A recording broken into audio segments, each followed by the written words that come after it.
Sheets on the podium if you would like to speak for or against HB 90 or HB 111. Please go ahead and sign that now. And we do have a quorum, so let's get started. Senator Dixon, you were the first one here. I'm going to nominate you to start us off with a prayer. Absolutely. Everybody, please bow your heads. What number? Dear Heavenly Father, Lord, I pray that you grant this committee wisdom as we look over the agenda items today, Lord. I pray that you guide our thoughts and prayers and give us wisdom, Lord. And I want to also ask for a hedge of protection around our law enforcement officers and our service members serving here and abroad. Keep a hedge of protection around them and bring them home safely. In Jesus' name, amen. Amen. Okay, first item, we need to pass some rules. Committee, y'all should have received these rules, about 4 weeks ago, Denise? So we've had plenty of time for review. Is there any discussion over them? Any questions? Would anybody like to speak for or against the rules?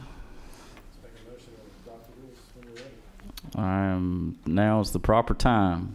We got Senator Anna Ricciardi with a motion of due pass. Yes, sir. Got a second from Senator Dixon. Any discussion? All right. All in favor, raise your right hand. All opposed, and the motion carries unanimous.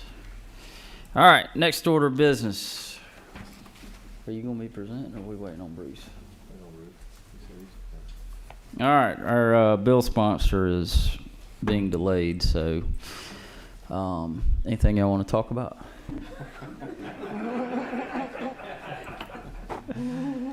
Anybody got a funny joke?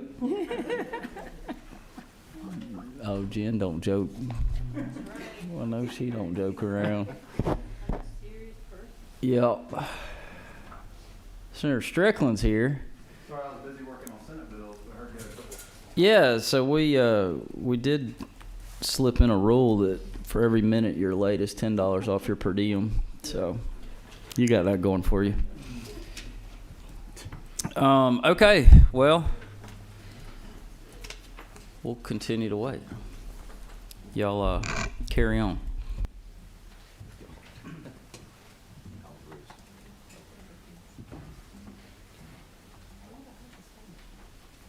That's okay. That's all right. We're good.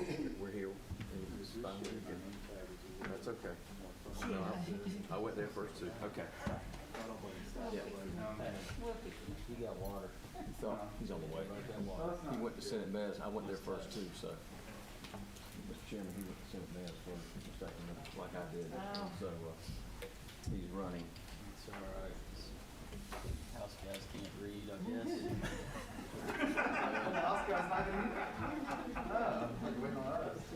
It is. We already have our sponsor here. Did these get out to everybody?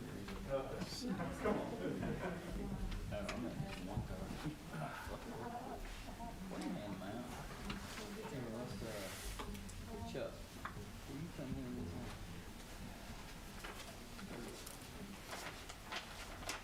me?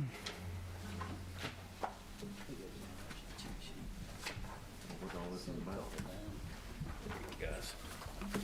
Thank you.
Do you want to catch your breath and I got a quick filibuster we can do. All right. So we got presenting, let's start with HB 90, Representative Williamson. We'll be working off of LC 412887S as in Sierra. All right. Committee, House Bill 90 is pretty simple. We had a problem in the forest products business, and there became some indecision, let's say, as to how severed timber, when it's harvested, was covered for, frankly, banking purposes. And this bill simply clarifies that when timber leaves the stump, when it's severed and harvested, it becomes covered by the Uniform Commercial Code. The legislation comes with the full support and agreement of the Georgia Forestry Association as well as the Georgia Bankers Association. Be happy to answer any questions. Any questions from the committee? Pass the House unanimously. I'll remind you, this is the Senate. And that was,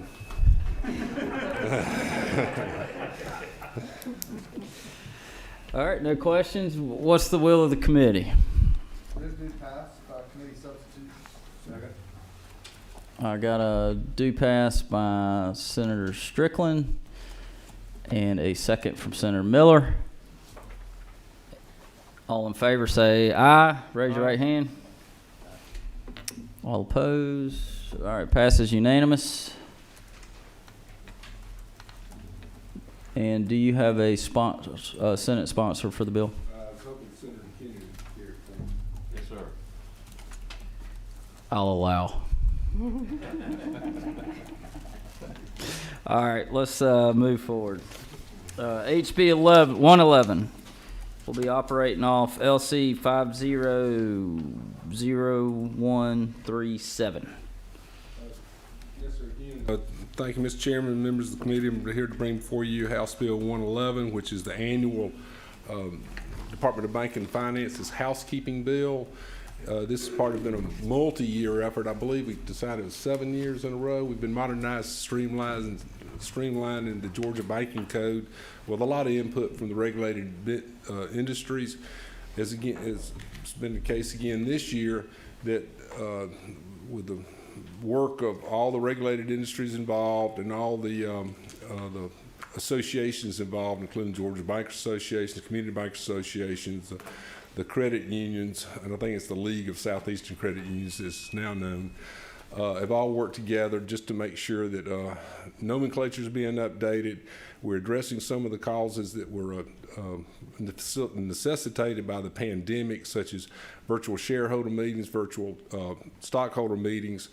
We've clarified some merger and acquisition language and such as that, as well as updated some of the outused terms such as savings and loan association. I'm sorry, building and loans associations. Be happy to do a section by section breakdown if it's the will of the committee, or yield for questions, whatever the committee's pleasure. Any questions from the committee? All right. Some old laws in here, Mr. Chairman. I just got here, Senator Miller. One day at a time. You were about the seventh grade. Again, I can run section by section if it's the will of the committee. Just happy to do whatever y'all would like for me to do. All right, I got Senator Jones down there, I believe, has a question. So, Thank you, Mr. Chairman. I'm just trying to understand one requirement that I see on here. It says remove requirement for department to approve a merger or conversion if the surviving entity would not be an entity regulated by the department. Can you give Yes, me an sir. example of that? and I think I can, but could you direct me to the lines of the bill that you're... I'm just reading off of the Senate research. I'm sorry. So restate the question again, please. I've got the answer, but I just want to make sure I get the answer to the right question. I'd see one of the items on here is that it removes the requirement for the department to approve a merger or conversion if the surviving entity will not be an entity regulated by the department. Yes, sir, that's I'm correct. not sure I understand that. So I'll give you an example. It could be a nationally chartered bank, out-of-state bank coming in and buying a Georgia bank that's currently regulated by the Georgia Department of Banking and Finance. Well, Department of Banking and Finance is put on notice that, hey, this bank wants to buy another bank. And I'll give you an example. BB&T was a nationally chartered bank. I'm correct about that, or not? They're state charter. State chartered out of North Carolina, and they acquired our largest state chartered bank, which at the time was the SunTrust Bank.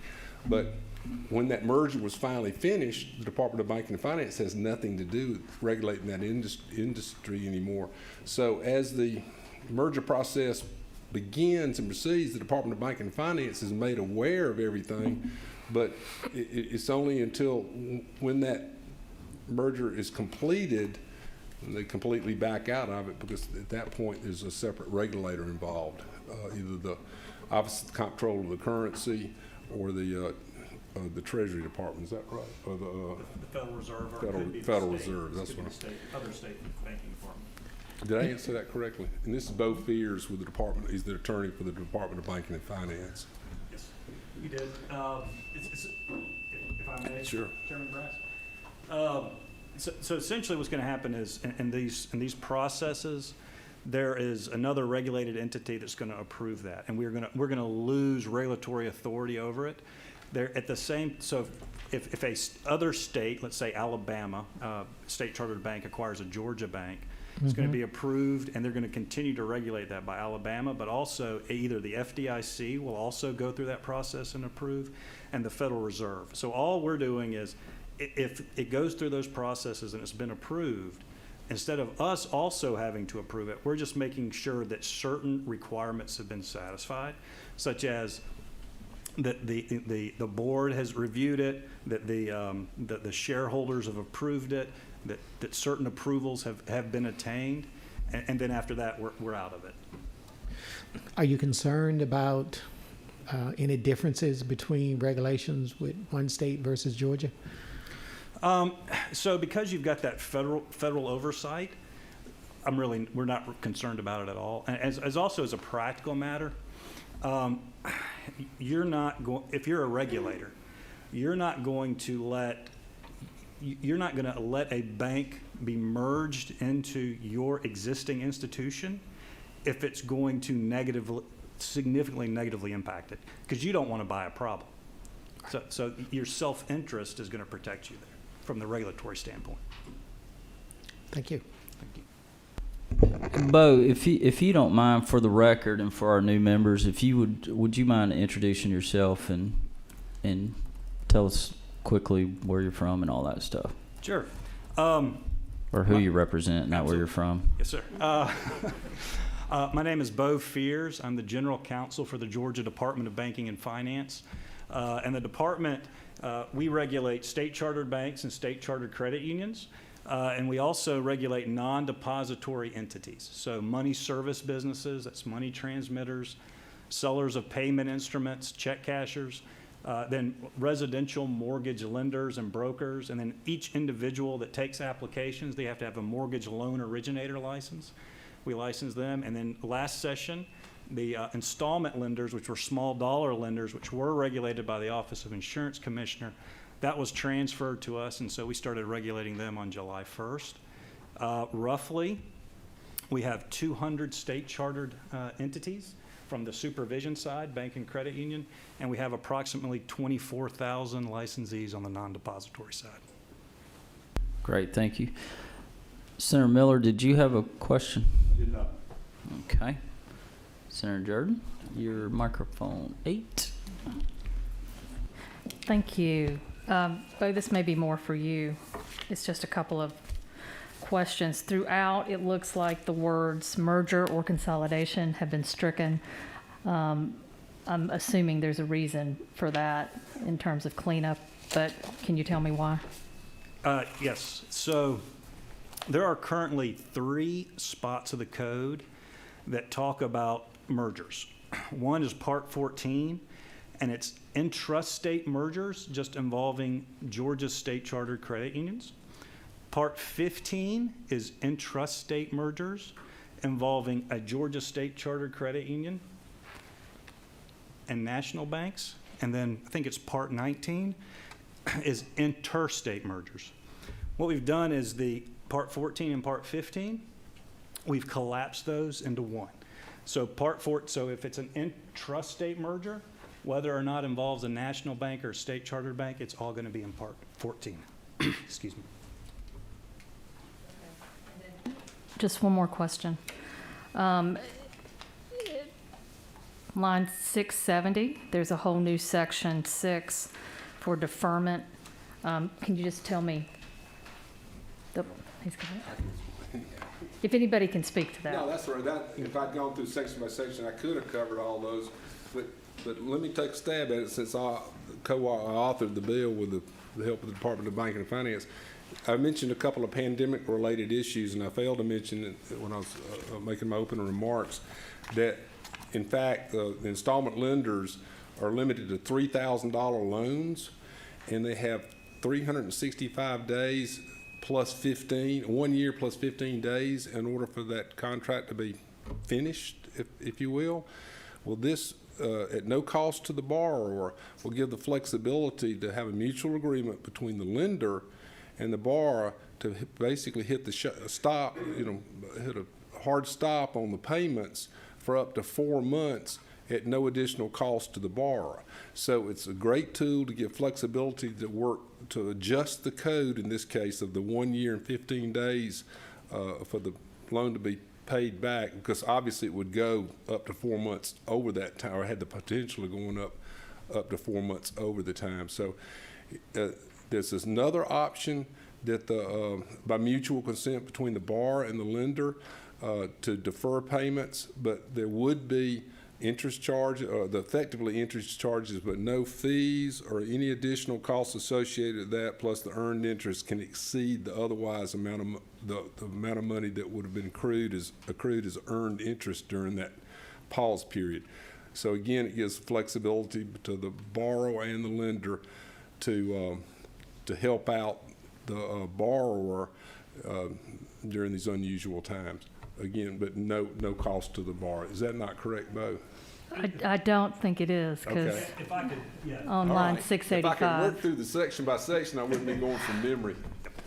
So the terms of a installment loan is like 36 months and 15 days. That's the I'm max. sorry. It's fine. I'm sorry, I said 1 year. Sorry about that. It's okay. It's 36 months and 15 days.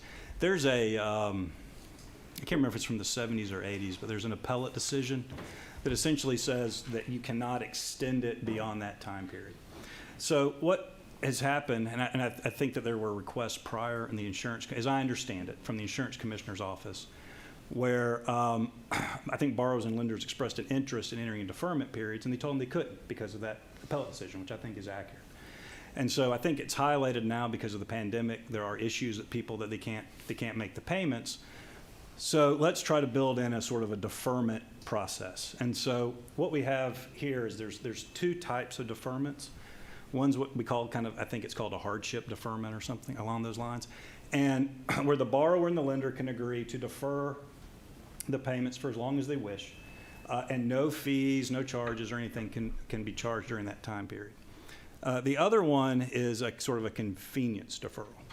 And the only thing that can be charged during that time period is the amount that you defer, whatever your agreed upon interest rate is, which is 10%. But other fees, your monthly maintenance fee, your late fee, those cannot be charged.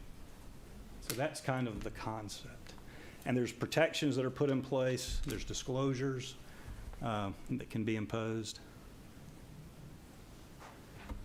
That's, again, it's no additional cost to the borrower. That's the 4 month. Well, the 4 month, yeah, but they can still be charged an interest on the deferred amount. Right. But there are no other charges, that's correct. Is there a time limit on that? 4 Bo? months, 4 months. On the, The 4 months. on the convenience deferment? Yes, In the hardship deferment, is that a, it's unlimited. okay, all right. Okay, thank you.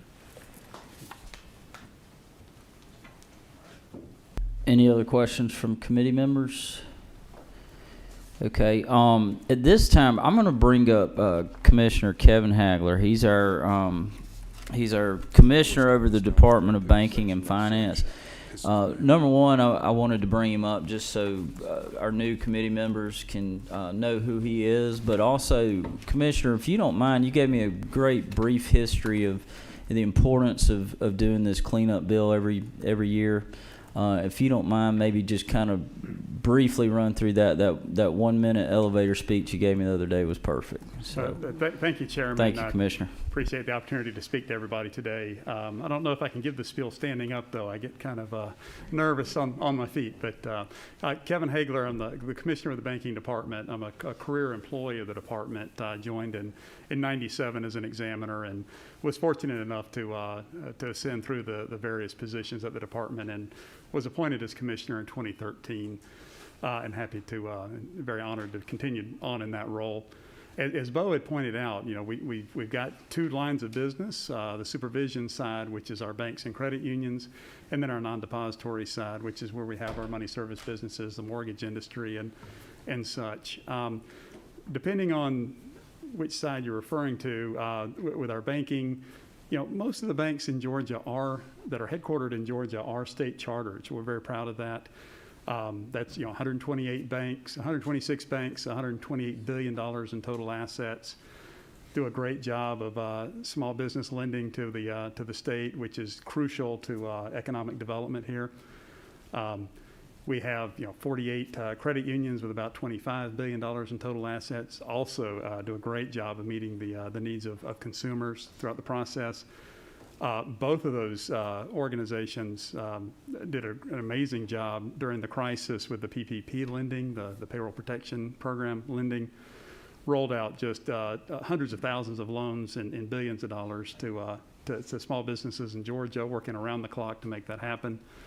Also, if I could brag a little bit on the non-depository side, mortgage industry has exploded, as Bo mentioned, you know, the 24,000 licensees.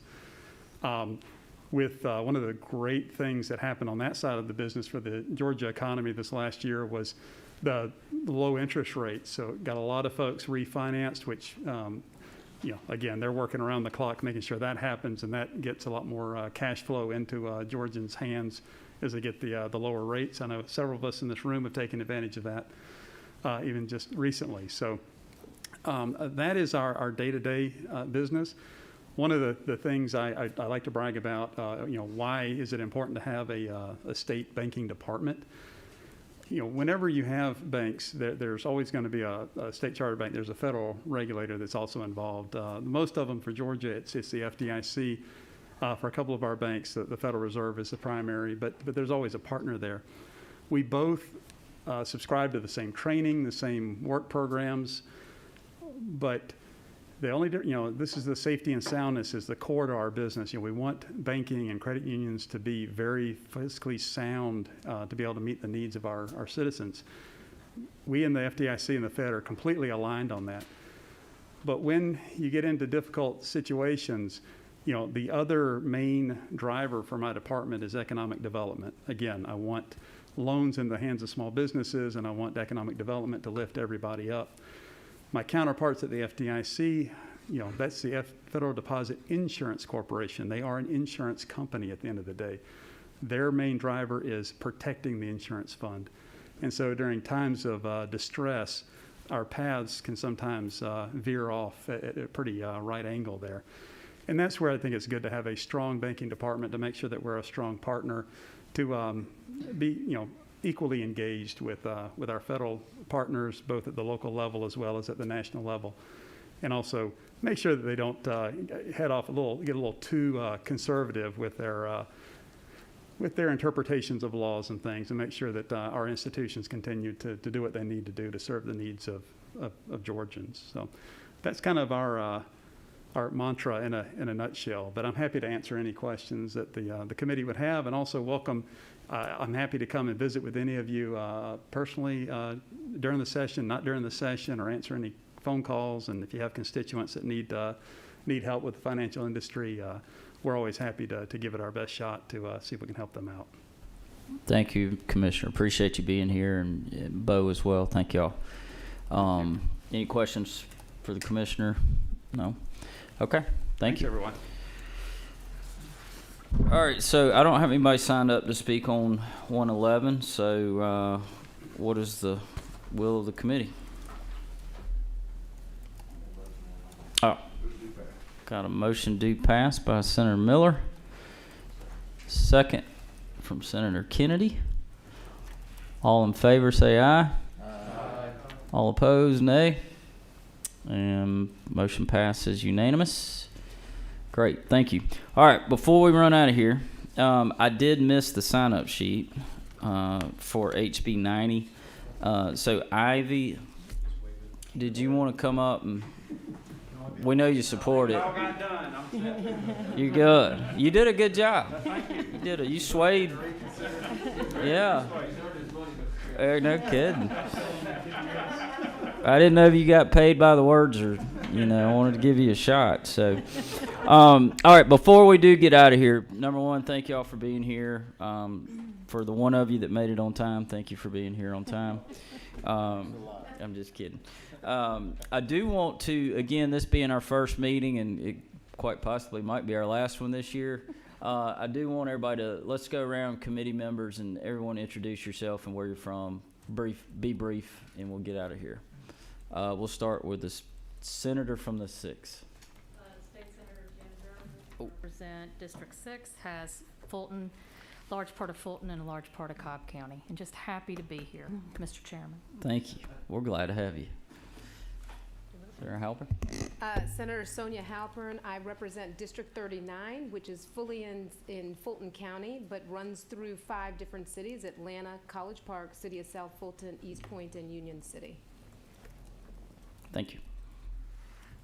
Good afternoon. I'm State Senator Jason Anavitarde, District 31, represent Paulding County, Polk County, and Haralson County in West Georgia.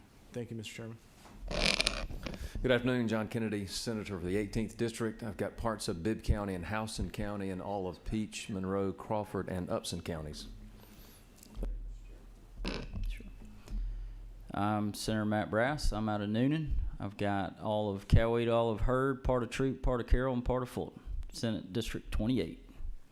Ed Harbison, District 15. I got Muskogee, that's Columbus, Georgia, Macon, Marion, Taylor, Talbot, Schley, and Chattahoochee counties. Thank you.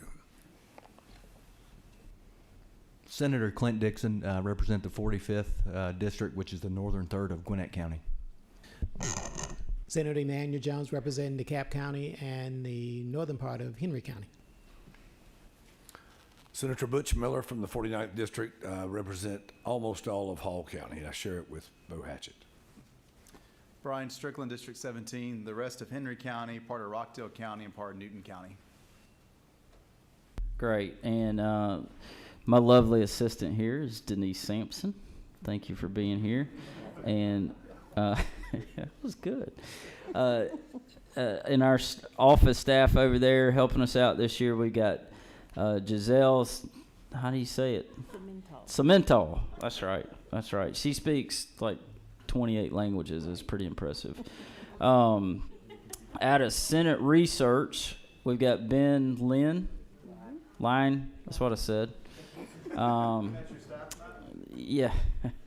And then we've got Christy Henderson, Ledge Council. She took off, but any banking bills we'll be working on, Christy will certainly be helping us, and she'll be in here. So, again, I want to thank everyone for being here. Representative Williamson, that was just a fine presentation you did on both bills.